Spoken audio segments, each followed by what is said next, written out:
Millions of people have lost weight with personalized plans from Noom.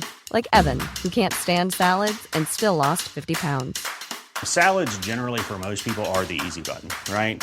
For me, that wasn't an option. I never really was a salad guy. That's just not who I am. But Noom worked for me. Get your personalized plan today at Noom.com. Real Noom user compensated to provide their story. In 4 weeks, the typical Noom user can expect to lose 1 to 2 pounds per week. Individual results may vary. Hey, I'm Ryan Reynolds. Recently, I asked Mint Mobile's legal team if big wireless companies are allowed to raise prices due to inflation. They said yes. And then when I asked if raising prices technically violates those onerous two-year contracts, they said, "What the f*** are you talking about, you insane Hollywood ass?" So to recap, we're cutting the price of Mint Unlimited from $30 a month to just $15 a month. Give it a try at mintmobile.com/switch. $45 up front for 3 months plus taxes and fees. Promo rate for new customers for limited time. Unlimited more than 40 gigabytes per month. Slows full terms at mintmobile.com.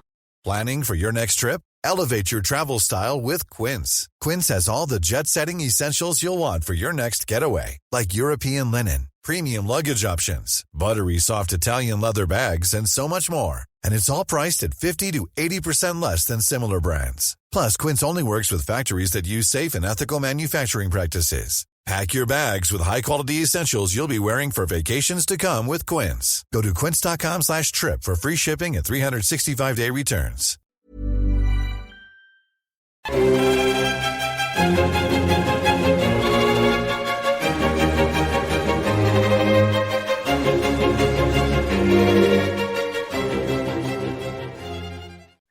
Hello and welcome to the Napoleonicist. I've got something very different but very exciting for you today because we are telling the story of the Russian and German campaigns of 1812 to 13, except that we're not telling the story of the Russian and German campaigns in 1812 and 1813. I will explain why I'm trolling you with that title in just a moment.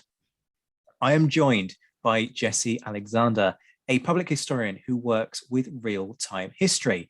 He's been the host of Glory and Defeat, The Great War, Rhineland 45, and 16 Days in Berlin. So you're getting the sense of where we're going with this. Real-time history are producing a new documentary looking at the Russian and German campaigns. It's going to be a great project. We're going to start to unpick where this kind of momentum has come from. And we're going to drill down into a much better way of doing history, which is really kind of what I'm getting at with the crux of this interview.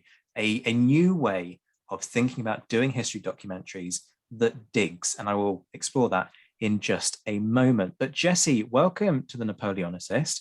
Great to have you on. How have the things been and how are you doing? Hey, thanks so much for having me on. I really appreciate it. Things are, they are as they are in a pandemic time, but over at Real Time History, things are going well. We're wrapping up our Glory and Defeat series on the Franco-Prussian War, and we're ramping up, starting with the pre-production for Napoleon's downfall, where we're going to be potentially going all the way to Waterloo. Let's see how the first stages of the campaign go, so to speak. So yeah, things are good. Lots of ideas percolating in the studio. So, well, I guess we'll get into some of that pretty soon. Exactly. It sounds like exciting times. Although I should just say, you were talking about the pandemic. We have discovered the fatal failing of marketing for this podcast, which is because, there's been a pandemic and I am yet to do a podcast episode for one thing, but any sort of significant speech in shoes as a historian. Clearly, I failed to realize that I could produce Napoleonicist socks and I'd make a killing. How did I fail to realize that? I do not know. Okay, let's start digging into this, shall we? Let's start with the concept behind the series, because this is a very different way of doing documentaries, and I like this. And I'm going to be very frank. I very sarcastically refer to my scathing, my kind of begging letter that I do at the end of every episode, where I thank the patrons and go, look, guys, financial support, it matters. And that's a really important thing to emphasize in relation to real-time history, because it's incredibly tough out there. So what's the rationale behind creating an entity like real-time history? Talk us through what you guys try to do first of all, and then we'll sort of start to unpick what you're going to do with this particular kind of strand on Napoleonic history. Yeah, I mean, there's a few moving parts to the story, I guess, about how real-time history came to be and what the philosophy is. But it sort of started out originally, there was the Great War Channel, which started in 2014. This was done by a different media company, a German media company, and the concept was that they'd follow the war week by week. As some of your listeners are probably familiar with that. When that project came to a close, a couple of the members of the team who worked on the production team said, hey, this is a great concept. We want to continue it. And we can even continue with the Great War Channel itself, because there's a host of interesting things that happened after the armistice that are well worth covering. So they created a startup company to be able to produce more history content using that same kind of chronological approach in real time, so to speak. And they needed a new historian and host, and I was lucky enough to, I guess, fit the bill. And I joined the team then in early 2019.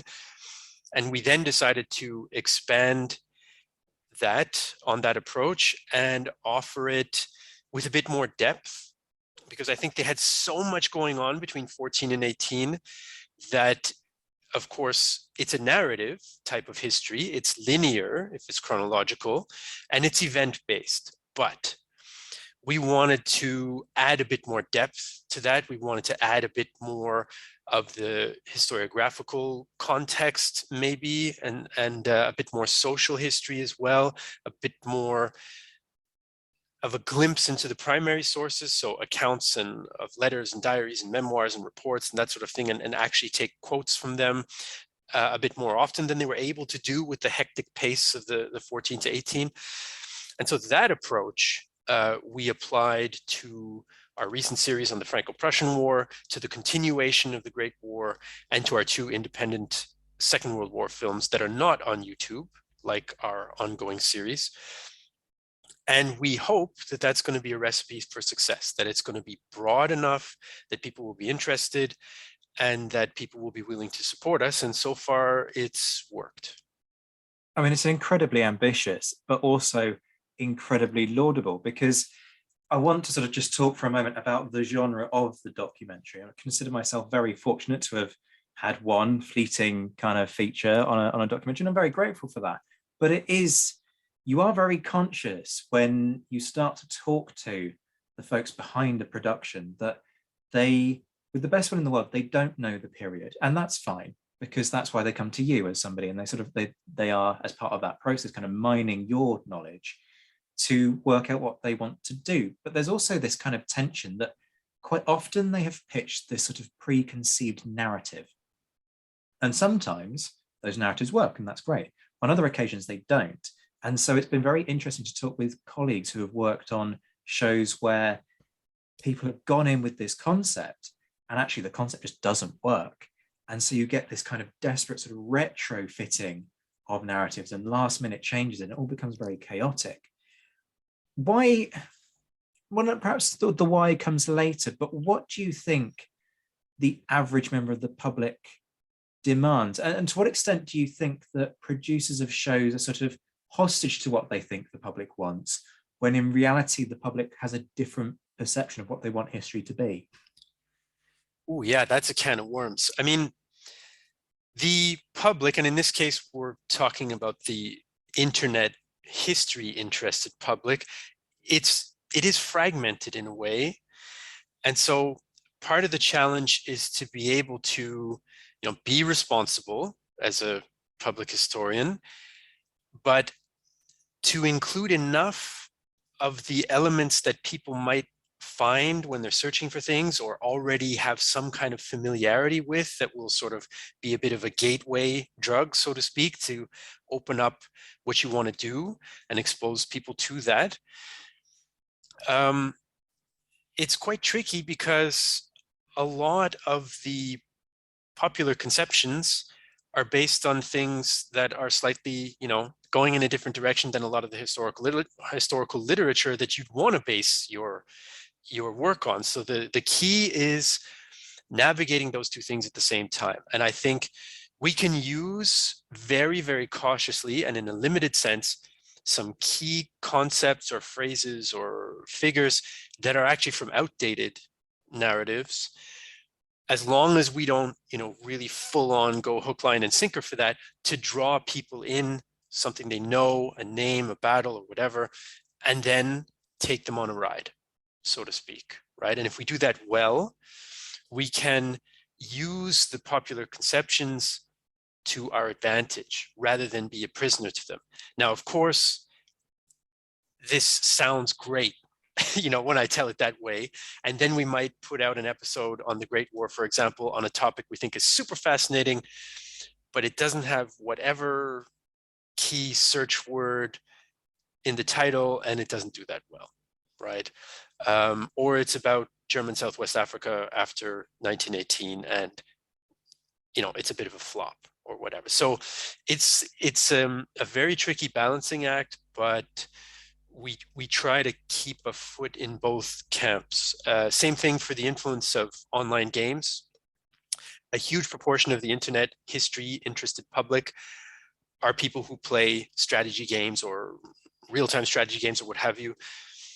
And you can even tell in the language and stuff, oh, my favorite civilization is Prussia, or oh, I can't believe they sieged that down, or these kinds of things from the gaming world. And they also expect visuals that are a bit similar to the gaming world. Well, guess what? 19th century paintings don't look like the interface for a computer game.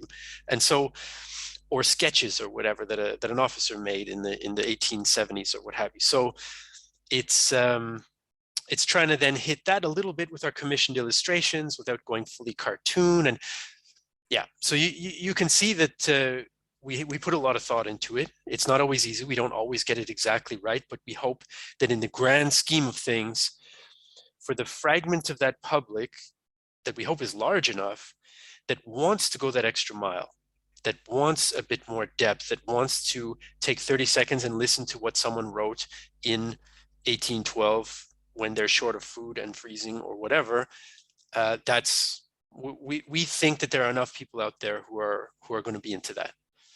I think it's a fascinating business model, and hats off to you, because podcasting ain't easy. To then produce a documentary is even harder, and you're having to. It sounds like you're striking a very delicate balance. You are deliberately going for somebody who has a degree of an acquired taste, in the sense that they don't just want the basics; they want proper knowledge. Yes, they've been hooked, and now they've seen some stuff on TV, and they kind of look at it and go, yeah, but can I have a bit more? And it feels to me that that's where real-time history comes in. But with that goes a huge operation in terms of the scale of what you're trying to achieve. So how do you convince people to go beyond that, just take a flavor in that 1 hour documentary and instead commit to a project like this?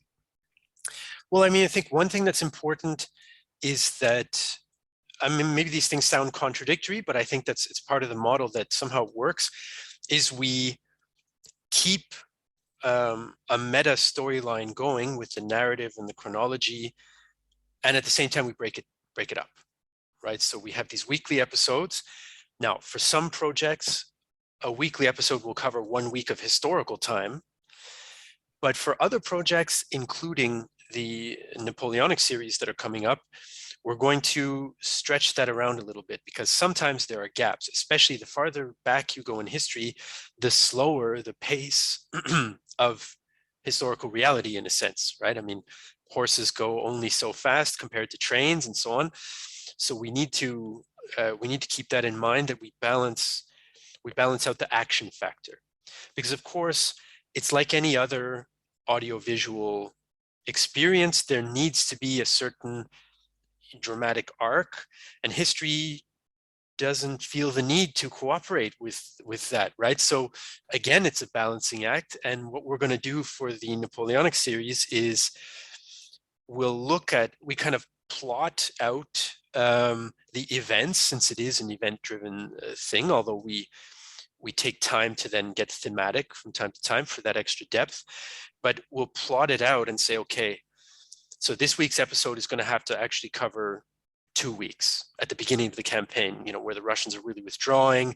Okay, there's the battle at Mir, for example, the first clash of cavalry, but it's small scale. You can't make 15 minutes out of that and keep people.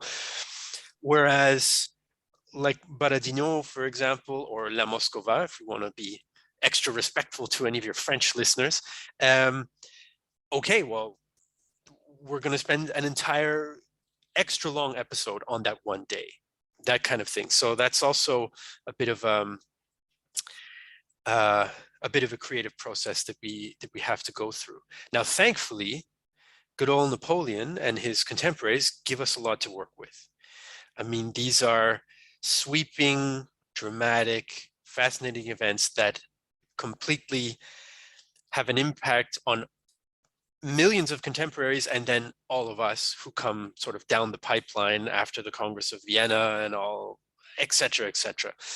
Modernity, all these kinds of things, total war. You can draw, you can make connections back to this time. Different perspectives, like in sort of the German national narrative, this is part of their wars of liberation, as they call it, whereas most Anglo community people like you and I, wars of liberation, that's quite a secondary concept when we think of the Napoleonic era. So, and not to speak of the Russians and their concept of 1812 in terms of the national narrative and birth of Russian nationalism and the European enemy invading and et cetera, et cetera. So there's so many strands that we can play with and weave together and reflect from different layers. So we can quote the Tsar, we can quote Napoleon, okay, but who doesn't? But then we can quote a bunch of junior officers. It's a bit tough to go below that, although there are some. We'll get to that a little bit later. So even for me, I mean, I'm not a specialist of this period. My focus was a century after that, but there's absolutely no shortage of different things to play with. And I think if we try to wrap all that together, we hope we're going to have an appealing public history product. So you tap into so many things, and regular listeners will know why when I heard about this project, I was really pleased, because you talked there about a number of things that we are going to discuss over the course of this interview, because there are some really promising sounding things that you've talked about there. It's funny that you talk about the names of the conflicts. That was actually my first ever episode, talking about exactly those kinds of things, and how what do you call this period, and why do we make it all about Napoleon? I won't repeat what I said, but you're absolutely right. And I think, if memory serves, in Russia, it used to be known as the Great Patriotic War until 1941 to 45 came along, and then that became the Great Patriotic War. So, as you say, those different perspectives. You've got the same thing at Waterloo. For the Germans, and my very kind of faithful German listeners, they call it, and I have conversations with them, the Battle of La Belle Alliance. They don't call it Waterloo, and it's all of those things. I believe you had a rant related to that recently, but oh, I have many rants. I'm very good at ranting. But let's talk about a little bit of history now.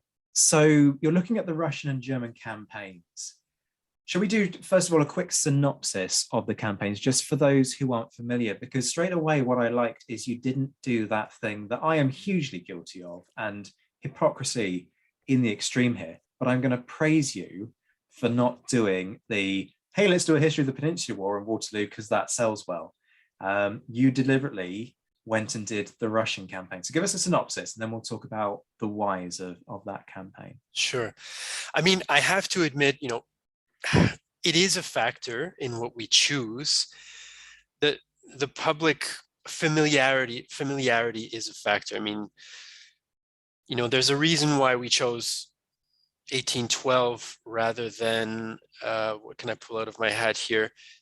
I don't know, the Matabele War of 1884. Right? Well, that would be awesome. There's a niche in the market, but can we make it viable? So it is a factor, maybe not as much as Waterloo. But anyway, for 1812, we thought it's a compelling story because Napoleon's kind of at the height of his powers after the Peace of Tilsit and after whipping the Austrians, Russians, and Prussians. Basically, everybody except the British gets whipped. Well, okay, the Spanish, I should probably be kind there as well. Everybody who's big. And then there's this epic clash between them. I mean, Russia's an ally, not super willingly, but still. And then there's this massive epic clash.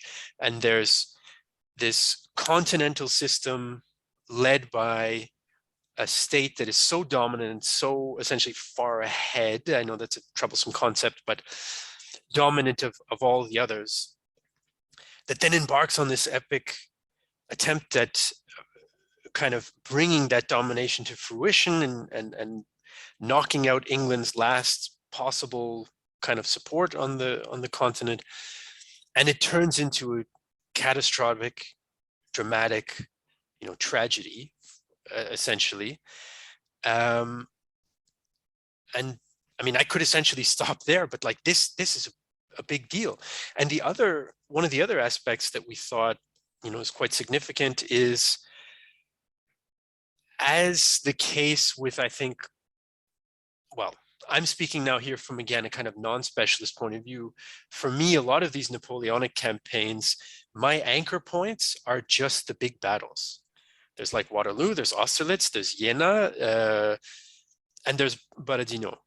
Well, something else happened there. I mean, they didn't just teleport to Borodino, fight, and then actually beat them, but then lose. Like it makes no sense. So part of the journey for me has been finding out how compelling the rest of the story is. The maneuvering, the fact that the Second Russian Army almost got surrounded and destroyed in the summer, the planning beforehand for things like logistics, which eventually then doesn't work out. Well, why?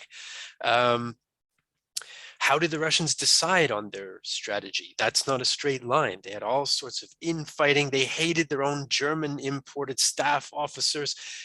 All that kind of stuff is wild, and contribute in the end to what gets boiled down to this simple narrative of the French, which is actually all of Europe, basically, almost, march in and then freeze, and then leave and freeze some more. And there's just so much more to that story. And there's so much more meaning to it. There's so much more nuance to it. There's so many other moments where it could have turned out differently that get lost in all of that. And I think that's part of the story that we want to tell. So to summarize, I guess I did a bad job of that. There's a lot more going on than just, Napoleon is power hungry, so he declares war. He wins the battle, but then General Winter comes.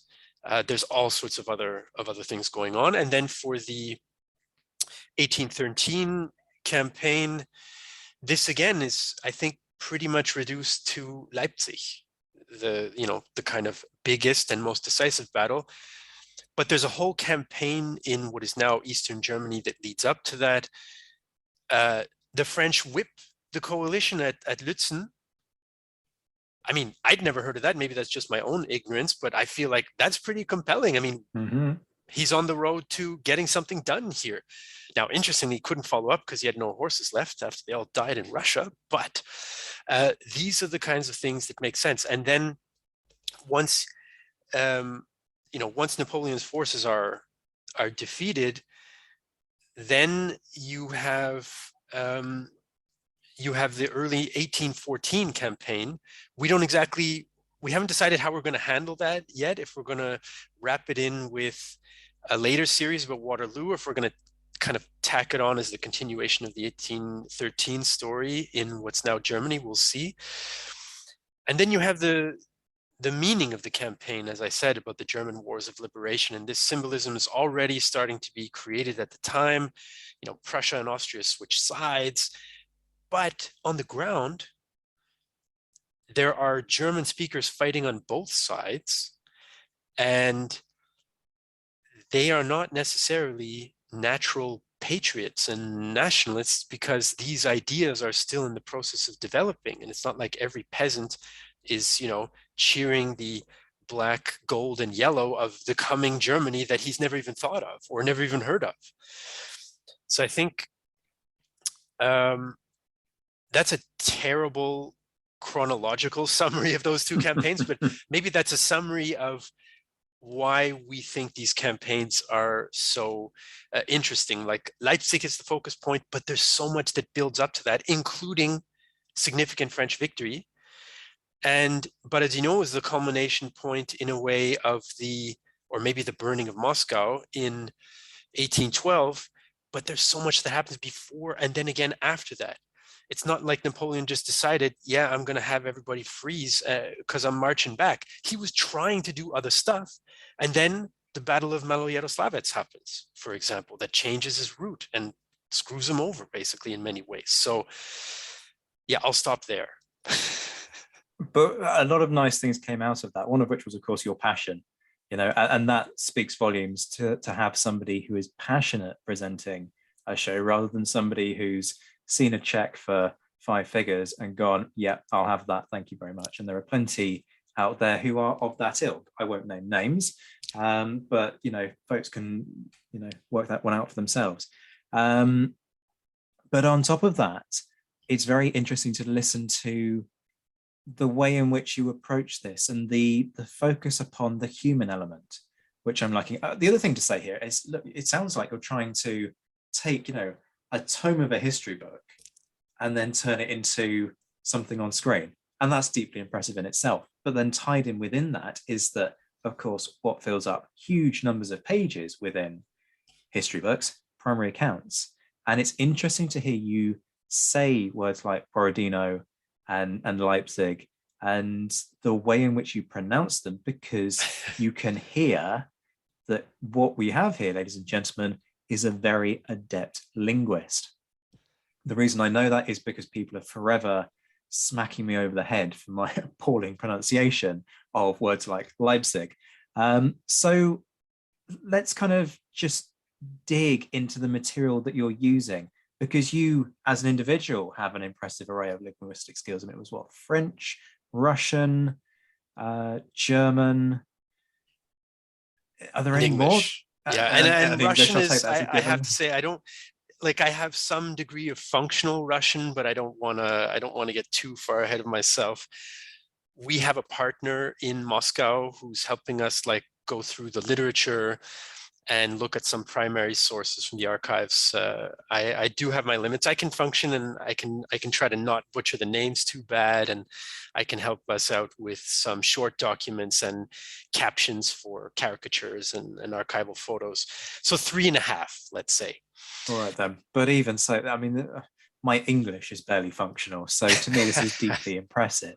But I want to talk about that material itself. How are you going about finding it? You're talking about going into archives, particularly Russian archives. And at the moment, that sounds incredibly exciting, given some of the geopolitical challenges that are attached with trying to get into Russia at the moment, but also the translation and bringing material that a lot of people won't be so familiar with to the mainstream, because, it's been buried in an archive for a heck of a long time. So talk us through that process. Was that a kind of a strategic thing? Hey, let's approach this like we're writing a book, but we're going to stick it on screen. Or was it just that you saw what other people were doing and went, look, there's an obvious niche here that needs to be exploited to its full extent? It's interesting. That question made me think of what I was thinking when I started working with real-time history and our initial discussions at the time, just for the Great War YouTube channel kind of reboot post-armistice. And I didn't think it was that much about what are others doing. It is true, I noticed when I watched some stuff but there's this element of depth that's missing, or there's a social element, or this historiographical, but there's a debate about that. I know there is, and why don't they kind of mention that, right? We got together and said, hey, how do we want to do this type of thing? And that's what we came up with. It was a bit natural. I think that the guys there and I ended up coming, with our different backgrounds, me from history and them from the media side, ended up, through serendipity partially, I suppose, having this similar concept of how to thicken things up, if you want to use the anthropological term for that in anthropology. But I must say, though, we're not trying to reinvent the wheel completely. We're not going into archives and, photographing stuff. There's a ton of good stuff that's already been done or digitized. So the secondary literature, there's no shortage on 1812. So we can stand on the proverbial shoulders of giants. And, we've got dozens of secondary works that then in turn cite primary works, or sometimes even translate primary sources out of, say, Italian or Spanish, languages that we don't have within the team. But there are other primary sources that are published or digitized that we will go to make sure that we can cover certain bases that we want to cover. For example, Sophia, who's working with us in Moscow, she's able to look at the Russian literature, but also the Polish stuff, because she studied in Poland, knows the language. And guess what? Of the Grande Armée's, 600,000 men or so, something like 85,000, I think, 85,000 are Poles. So that is a big deal. And we don't want to leave that, by the wayside. It's quite important. So we're going to use secondary literature in all those languages.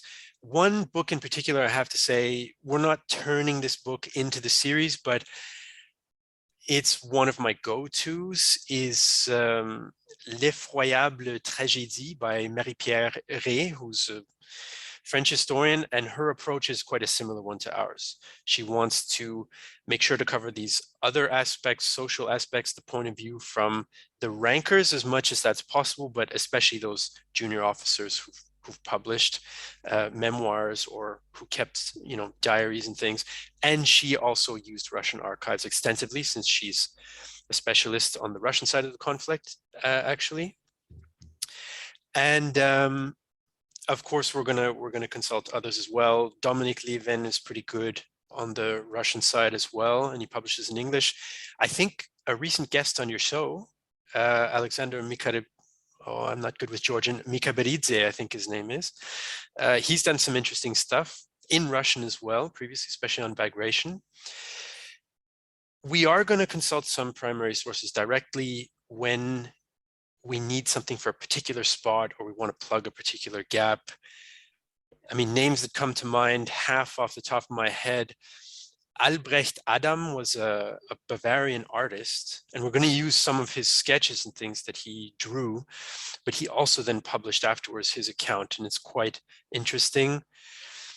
On the Russian side, sometimes it's a bit trickier because, of course, far fewer were literate. But one of the rare peasant accounts is by a peasant by the name of Nazarov. It's somewhere in Russia, and Sophia is hot on the trail of it. It's 40 pages long, his autobiography that he learned later to write. One of the few that survived his 25 years of service. And so we really want to include him if we can get our hands on it. And then, of course, an interesting figure who published a great memoir is a female Russian officer, junior officer, Nadezhda Durova.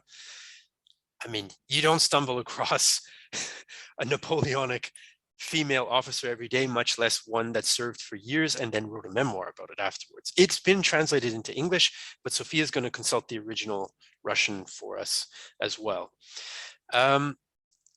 We want to try and include civilians as well. Of course, that will trend to ones that could write, like there's this socialite in St. Petersburg who made all these pithy observations about young officers being distracted and drunk and having orgies instead of, preparing for the war and so on. So we want to mix and match. We can't consult every source. We can't reflect every argument of every school of thought for everything. But we want to go as broad as possible, as is reasonable. There are a lot of things in there that just have me nodding approvingly, not least going back to the original, not relying on the translation. That will have gone down very well with Napoleonicist listeners, I can tell you.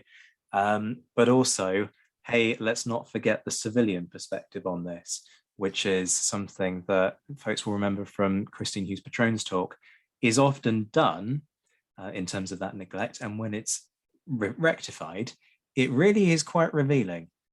So kudos to you, because this sounds like a genuinely great way of trying to tell this story. We're going to do our best. I mean, the Russian civilian story in this is very significant because obviously they suffer a lot of privations. Well, the ones that live along the march route of the European army. In any case, notice I'm not saying the French army. trying to stick to my principles here. The army of 20 nations, as I suppose it was nicknamed. And there's been some work done on that and their experience. But as far as I know, it's not that prominent in the English language literature. So Sophia's on it for us. And that's all part of the plan. One other area that we're going to partner up, we hope, as we've been able to do in past projects, is the technical and weaponry sides. That's definitely not my specialty. I'm more of a sort of propaganda, cultural politics type of stuff. So there are some other YouTubers selected with care who really know what they're doing, and we hope to partner up with them to kind of have an in-depth segment about muskets and musketry, or perhaps not making any promises, just these are things we're trying to work out, perhaps something like uniforms or that sort of thing. So hopefully it all works out.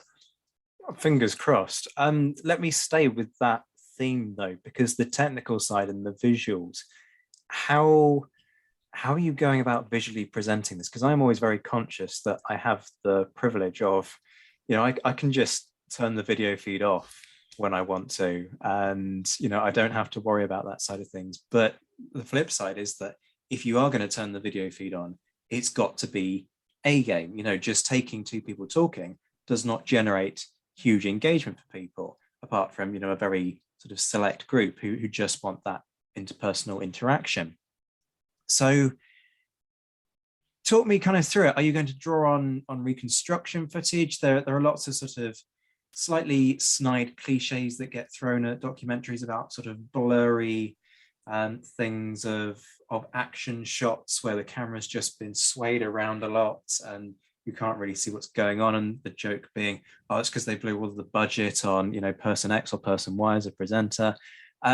What about the landscape? You talked about maps and paintings. Talk me through how you go about keeping the visuals engaging, because clearly you've got the content behind it kind of mapped out very clearly in your mind. Well, I would say, thank God I'm not responsible for that. We've got the Tony and Flo in the team who are the experts on the visual side of things.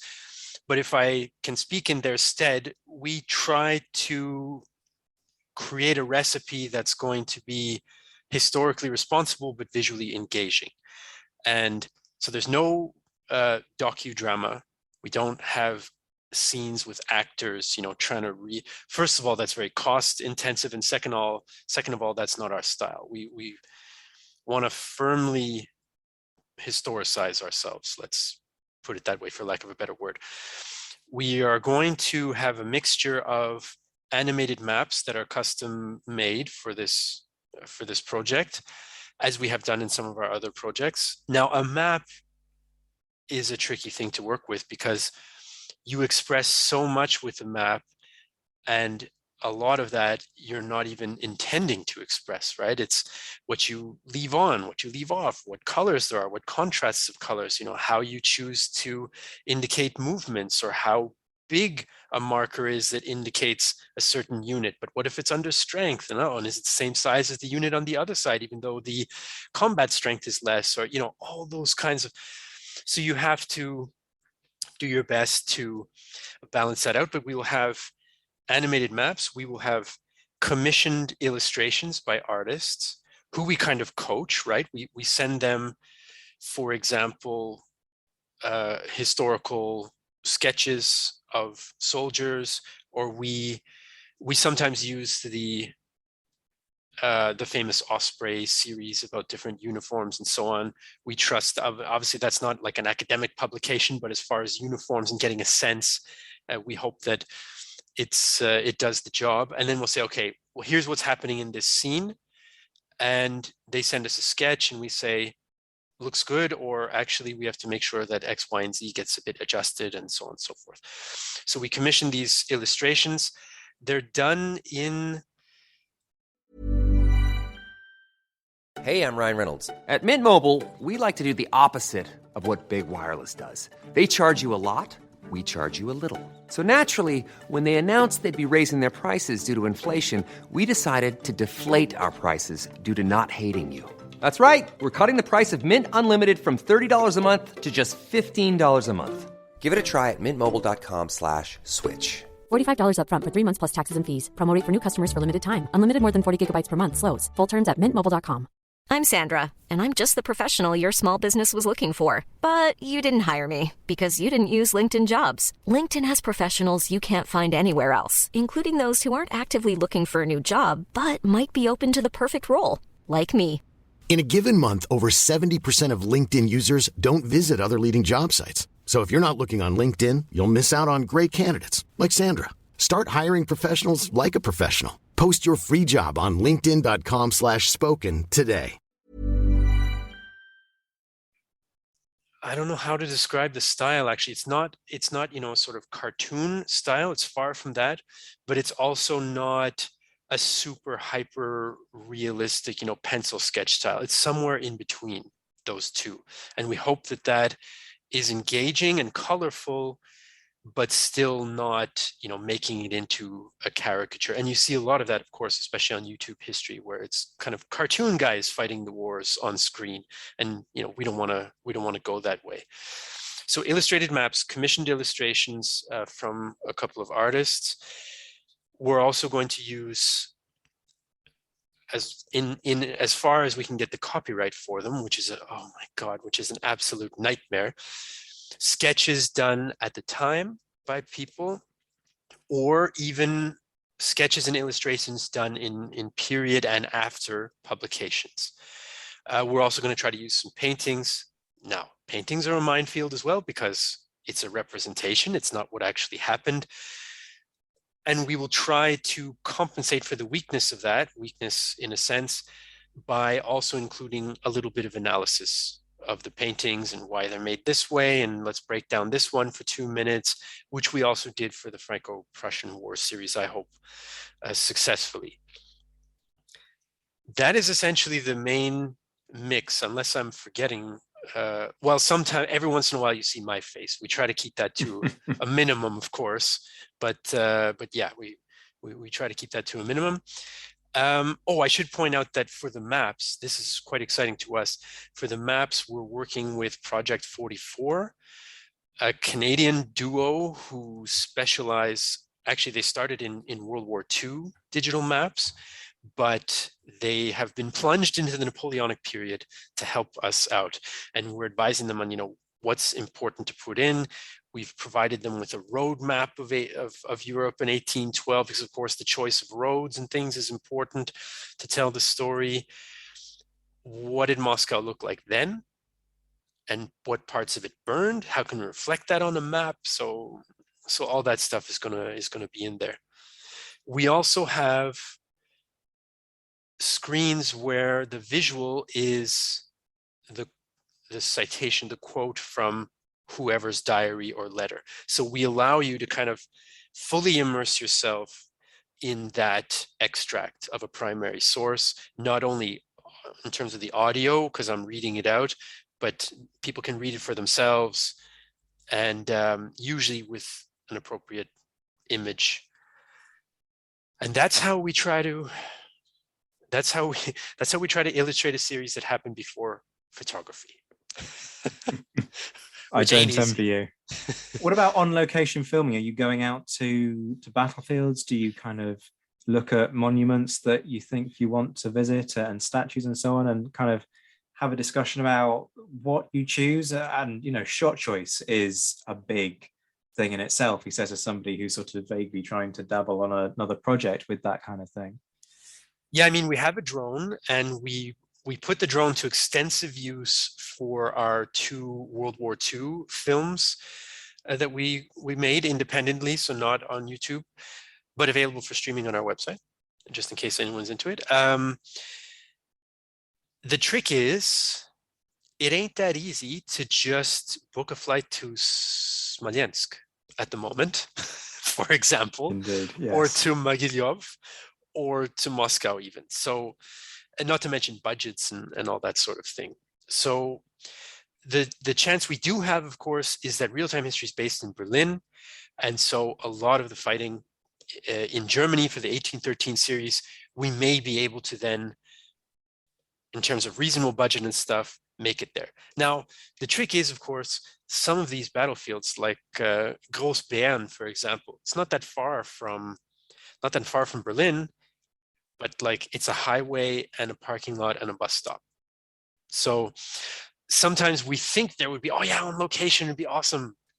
Well, history's march didn't stop when the fighting happened there in 1813.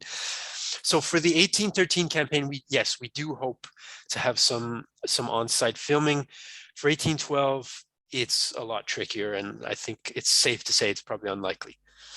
Yeah, no, I did wonder whether the geopolitical plus COVID plus budget constraints was all going to kind of come together to create quite the wall for you. I'm interested in your journey, and I don't mean that in a kind of cliche sense, but your journey as a presenter working on this series. You say that you kind of came to this not necessarily as a Napoleonic expert, but as somebody who has a grounding in particularly cultural and propaganda elements. And I gather, a lot of your work has been much more kind of recent chronologically. So did you kind of have preconceived notions coming into this, and have those changed as a result of what you've done? Do you kind of view people and the period differently, having worked with it in this level of detail? Oh, that's a tough one. I mean, yes and no. I mean, my master's was in what the Germans call the history of new time. So modern history, which to them means from approximately 1500 to approximately 1919. So I did have, some basic grounding in the period, not much about event-based. It was a very continental program of structures and long-term, economic and social developments and that sort of thing. So I kind of had some of those ideas.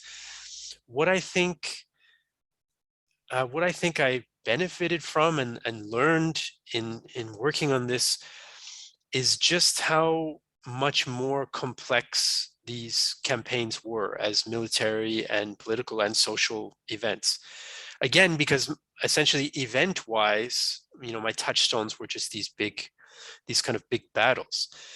All that maneuvering in the Russian campaign, all the preparations for it, that was something that I hadn't, I think, fully appreciated before. And something else, a concept that we did talk about a fair bit during my master's studies about this time period in general, is about time and the coexistence of essentially different historical times in one point in time. That sounds awfully abstract, but I'll give you an example of what I mean. Is what we're seeing here, what I'm reading about and discovering and then turning into scripts and writing about, is profoundly modern. You have all these rational Enlightenment concepts, nationalism, appeals to nationalism, even in Russia. And you have, a mass organized, administered armies with deadly technology made of metal and all this kind of, profoundly modern stuff, idea-wise and technologically wise. But at the same time, a lot of society and culture and technology is like pre-modern or early modern. You still have French conscripts who don't know left from right, because that concept is not important in their village kind of pre-modern life. So the drill instructor puts hay in one shoe and straw in another shoe and says, instead of left or right, hay or straw, and gets them to go that way. And of course, in Russia, that contrast is even more, that you have these pre-modern kind of cultures and practices existing at the same time as a modern kind of nation-forming war, in a sense, right? You have irregular, quote unquote, tribal, like Bashkir irregular cavalry still armed with bows and arrows, for heaven's sake. Similar for Tatars and Kalmyks and so on. Fighting alongside people and technology and culture that's so modern that it's not that far from us. So that, I think, this, very early industrial period / very late pre-industrial period, that's one of the things that made it so fascinating for me. Like the French infantry manual from 1808, the first chapter is how to make soup. I did not know that. I did not expect that. Comment faire la soupe. That's, I'm like, well, okay, these guys are still kind of in this not 100% modern mode, even though it's also modern. It was a very cool journey, or it is still a cool journey that I'm on. I'm quite liking the fact that the first thing they teach them, or normally, the first thing that they're trying to teach them is, here's how you eat. Here's how you survive. That's quietly impressed me. Not here's a gun and here's what you do with it. Just here's how you stay alive to actually get to a battlefield to then do what follows. That's an interesting philosophy there. So I want to just chat very briefly about sort of the quirks of filming, if you will. As I say, I have very, very limited experience, but I have found that you do get all kinds of curveballs and things that you don't anticipate, and complications, and just really weird, downright bizarre things that end up happening. Have you got any fun experiences of filming that you want to share with listeners? Well, some of the quirkiest ones were no fun when they were happening. That's for sure. I mean, as far as the Napoleonic series are concerned, we are just going to start filming them right now. So I don't have a long list of filming mishaps, let's say, but we've already run into conundrums that we're trying to solve in advance of how to illustrate, and one of them was the roadmap that we had. We told the guys from Project 44, yeah, the roads are important. We want to put the proper emphasis on logistics without boring people, but nonetheless bring that in as an important aspect.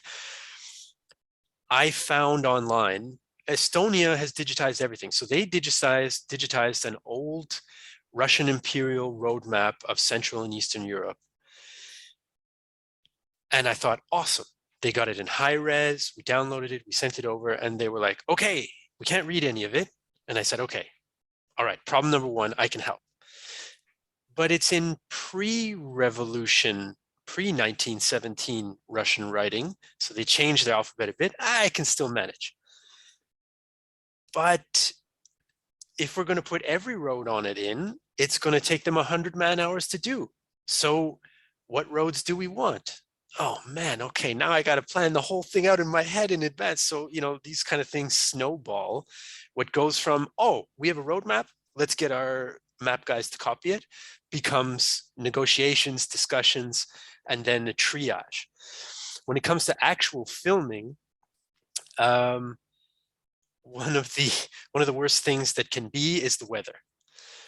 For our Rhineland 45 film on the Rhineland campaign in 1945, I learned how to memorize my lines, because for outdoors we don't really have a teleprompter and stuff like we do in studio, so fast and so efficiently, because I was freezing to absolute death. I mean, I'm not going to stand there in front of the camera in a giant Canadian parka with fur and everything.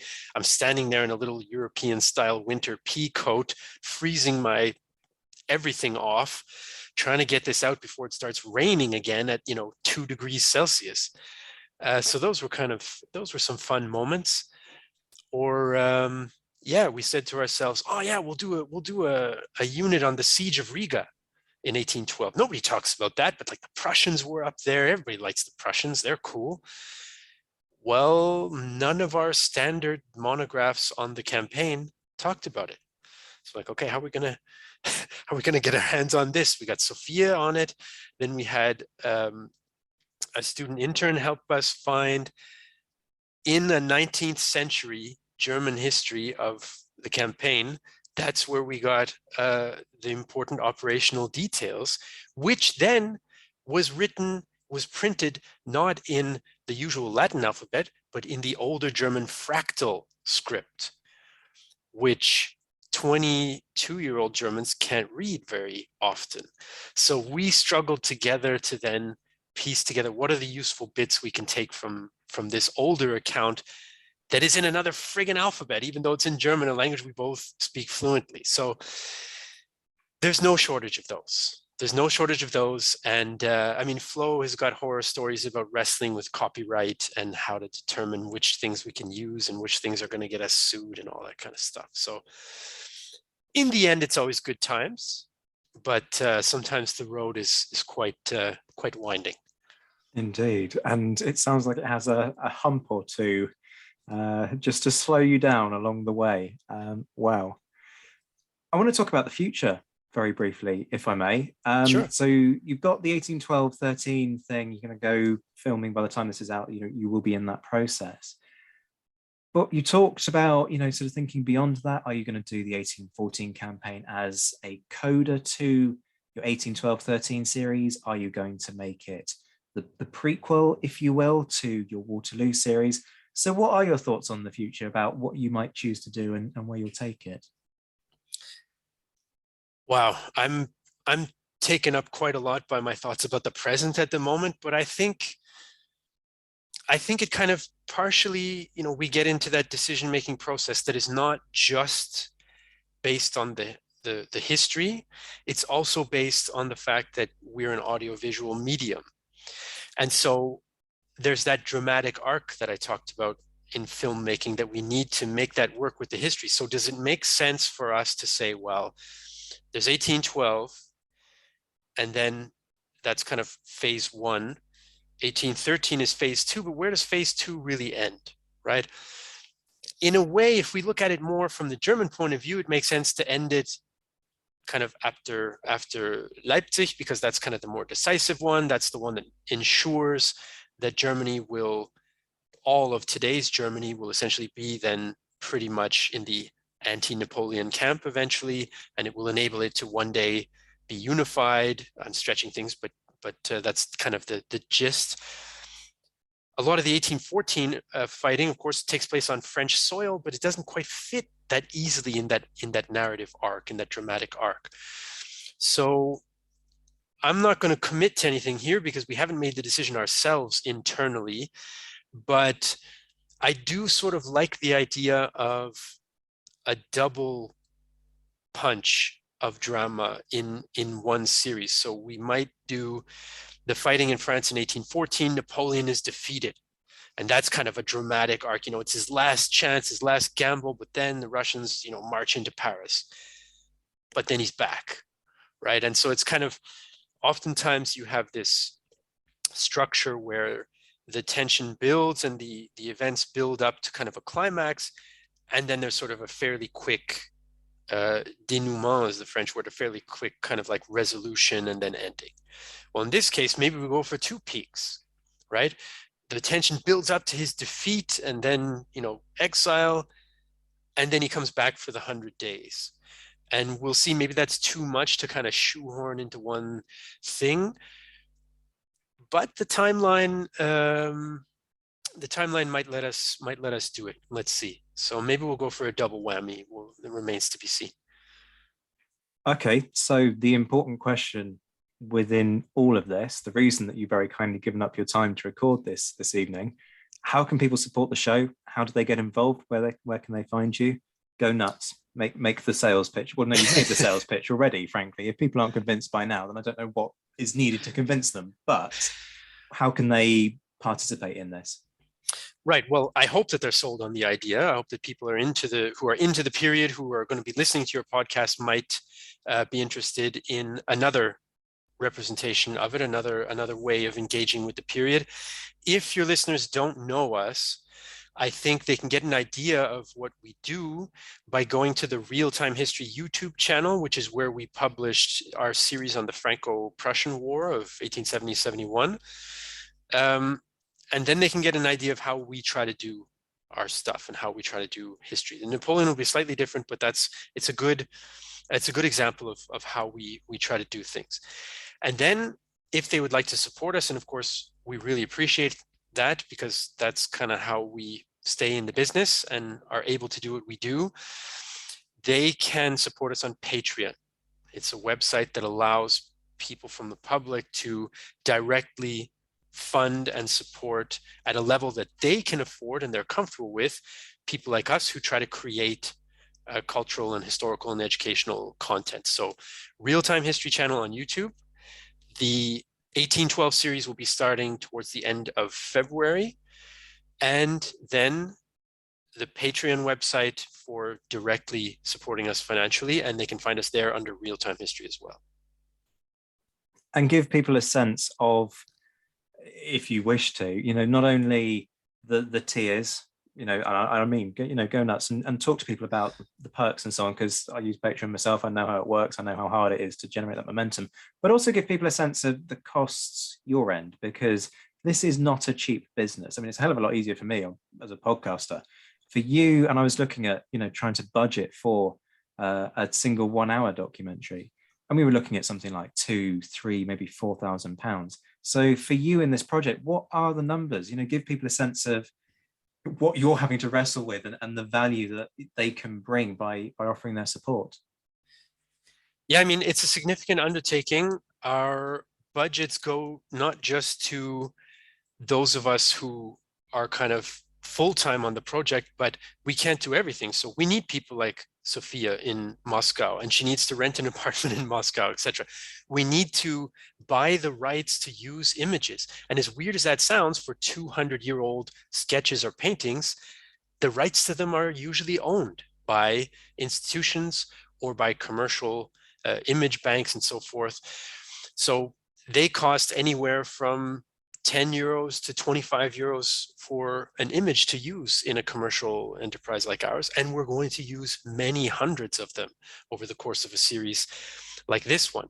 We've got to have guys who are doing the sound editing. Of course, we've got to do the video editing. Of course, we've got to have people who animate the maps as well. Of course, we want to pay a reasonable amount of money to the artists who are going to be doing the commissioned illustrations. We don't pay people with exposure because we know that that's a racket, and sometimes we're asked to do it as well. So if we have a historian like Sophia working with us, or an illustrator like Elise, for example, we need to give them some kind of money, right? And they need to, be treated with dignity and respect in practical terms as well.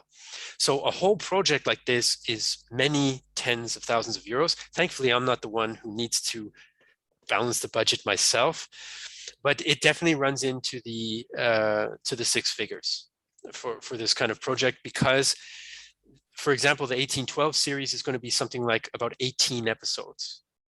And then the 1813 series is also going to be somewhere in the range of 20 to 20-ish episodes, let's say.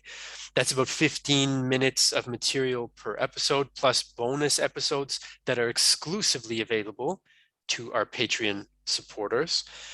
I'm not trying to sing, to play the world's smallest history creator violin here, but there are realities. There are budgetary realities. We need a studio to film in. We need to pay the loans we took for the professional equipment that we have, et cetera, et cetera. So I need to pay the bills for my therapist who helps me deal with a throat injury that I incurred by having this job. So it runs the expenses, of course, are creative in how diverse they can get. As far as what our patrons get out of it, this is kind of what we get out of it, but we hope that they get the finished product, which is partially exclusive to them. So any tier of Patreon of ours, we simplified it. We found that our Patreon supporters, they wanted good content. We had more complicated tiers with different perks, all sorts of different ones. And we just found people like, hey, we want you to be able to make this stuff. So we simplified it. It goes from, I think, $4 a month to $20 a month to $50, all US, I guess, a month. And everybody gets access to all our stuff that is not on YouTube. So that means bonus episodes where we go more in depth about certain topics for the Napoleonic series, But then they also get access to our catalog. So they'll have access to the bonus episodes for the Franco-Prussian War. They'll have access to our 2 independent films on 1945 campaigns, all that kind of stuff. The top tier also gets publicly credited from us. So I forget if we call it like associate producer or executive producer or what, but they will be publicly acknowledged because, frankly, I feel like they're contributing to public engagement with history. And I think that's an important thing as a society. It's kind of a public good that they're contributing to. We're not perfect, but I still view it, as a public good, an educational service for a lot of people around the world. And so we want to recognize them in that way. All the details of our simple 3-tier Patreon scheme, they can find on Patreon as well, if they go to our real-time history on Patreon. And on top of that, they will be in the link. They'll be linked in the post description. So, folks, for every episode, there is a description. You've just got to find it. Might be labeled as details or whatever it might be. Go and have a little search in there. It will be there as a link. Apologies if it doesn't go as an auto link. That will depend on your podcasting producer. But you can just copy that text, paste it into your search browser, and you will be able to follow it directly through. And the other thing that I would say, if folks were a little bit scared about the idea that, okay, the tiers are worked out in US dollars, you can pay in any currency. So it doesn't matter where you are in the world, it will auto convert for you. So it doesn't matter where you are, you will be able to pay in your own currency and you won't be hit with a fee in the process. Jesse, it's been a fascinating conversation. All the very, very best with this. I really hope that this comes off and comes to fruition, because it sounds like a great way of doing history, and I really like your methods, which is why I was particularly keen to have you on and to chat with you. So, real-time history, folks, you will find them on YouTube, and they are going to be doing a series on the Russian and German campaigns coming very, very soon. Do check out their Patreon and do have a look at how you can support them. Jesse, it's been a joy to talk to you. Thank you very much. Thank you for having me. Remember to like and subscribe, leave a review on Apple Podcasts, and share the show with anybody who might also be keen. A big shout out as ever to my patrons for their generosity, my Emperor level patrons Mark Stoos and JC Kaiser, my Marshal level patrons Marcus Cribb and Todd Campbell, my Commander patrons Ger Brown, Liam Telfer, Jane Davis, Matt Bone, Bob Burnham, Stephen Gillen and Michael Guest, and my Mentioned in Dispatches patrons, starting with my Mentioned in Dispatches Plus patron, Noah Fink, and my Mentioned in Dispatches patrons Alexandra Leon, Alistair Campbell-Grieve, Andy Meakin, Beatrice de Graaf, Brendan Teeling, Colin Fieldhouse, Ed Koss, Bruins Girl, Gareth Copeland, Jeff Maple, Hugh Brennan, James Bevan, Jim Deary, Jim Getz, John Haynes, Josh Keeney, Lucy Tatner, Lynn Dawson, Mark Dewhurst, Mark Anscombe, Rob Griffith, Roy Muir, Ross Flowers, Ryan Diamond, Rob Coughlin and Stephen Coulson. I'll be back very soon, but until then, I'm Zach White. This has been The Napoleonicist. Take care of yourselves, my friends. Stay well, stay safe, and as always, thank you for listening.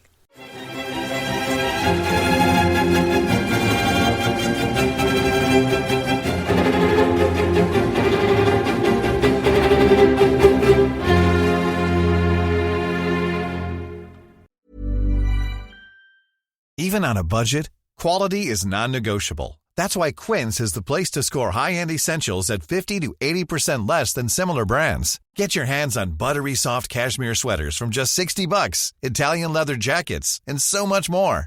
And the best part about Quince, they exclusively partner with factories committed to safe, ethical, and responsible manufacturing. Elevate your style without the elevated price tag with Quince. Go to quince.com/upgrade for free shipping and 365-day returns.